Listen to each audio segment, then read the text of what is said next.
नमस्कार. श्री स्वामी समर्थ.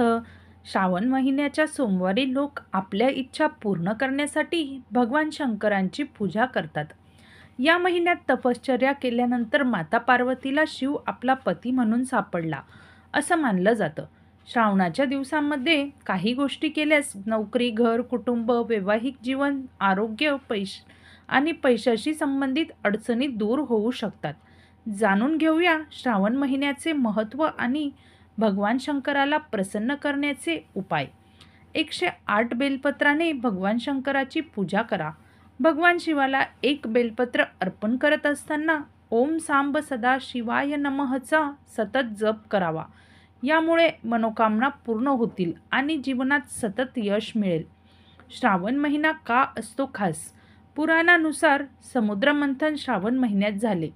त्यावेळी समुद्रमंथनातून 14 रत्न बाहेर पडले.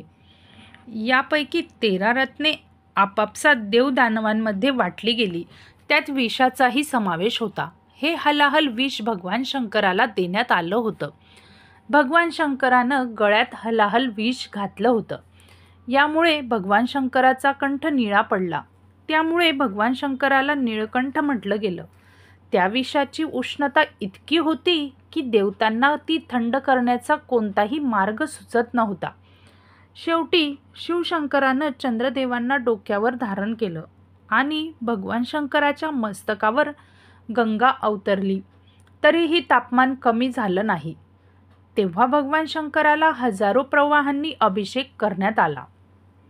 तेव्हापासून भगवान शंकराला जल अर्पण करण्याची परंपरा आणि श्रद्धा सुरू आहे. प्रत्येक व्यक्ती वेगवेगळ्या मनोकामना करून जल अभिषेक करते. हे सगळं विधिवत केल्यास अत्यंत शुभ लाभ मिळतो आणि आपली इच्छापूर्तीसाठी पाण्याबरोबरच दूध, दही, तूप, ऊसाचा रस, मध, गंगाजल, आमरस, साखर इत्यादींनी शिवाचा अभिषेक केला जातो.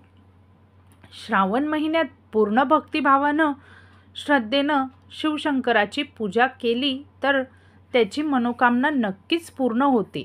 त्यामुळे शंकराची पूजा आपण पूर्ण मनापासून केली पाहिजे. तर उपाय आपण जाणून घेऊया. शिवाला पाण्याने अभिषेक केल्याने दीर्घ आयुष्य प्राप्त होतं आणि अडथळे नष्ट होतात. त्यामुळे आपण शिवाला पाण्याने अभिषेक करत असतो. 2. दुधाने अभिषेक केल्यास निरोगी शरीर प्राप्त होते, म्हणजे कुठलाही आजार आपल्याला लागत नाही. 3.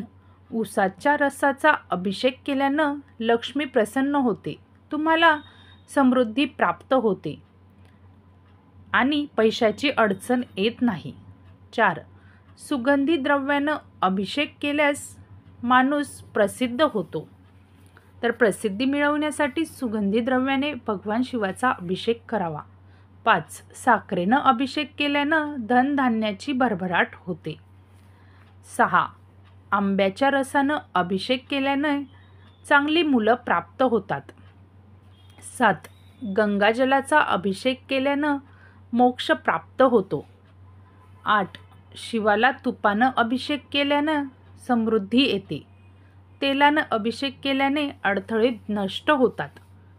10. श्रावण महिन्यात मोहरीच्या तेलानं शिवाला अभिषेक केल्याने शत्रू संपून जातात. पण मोहरीच्या तेलाचा अभिषेक तेव्हाच करावा की ज्यावेळी आपल्याला शत्रूने घेरलेले आहे. खूप मोठे संकट आपल्यावर असेल तरच मोहरीच्या तेलाचा अभिषेक करावा, अन्यथा भगवान शिवावर तेलाचा अभिषेक करू नये. धन्यवाद.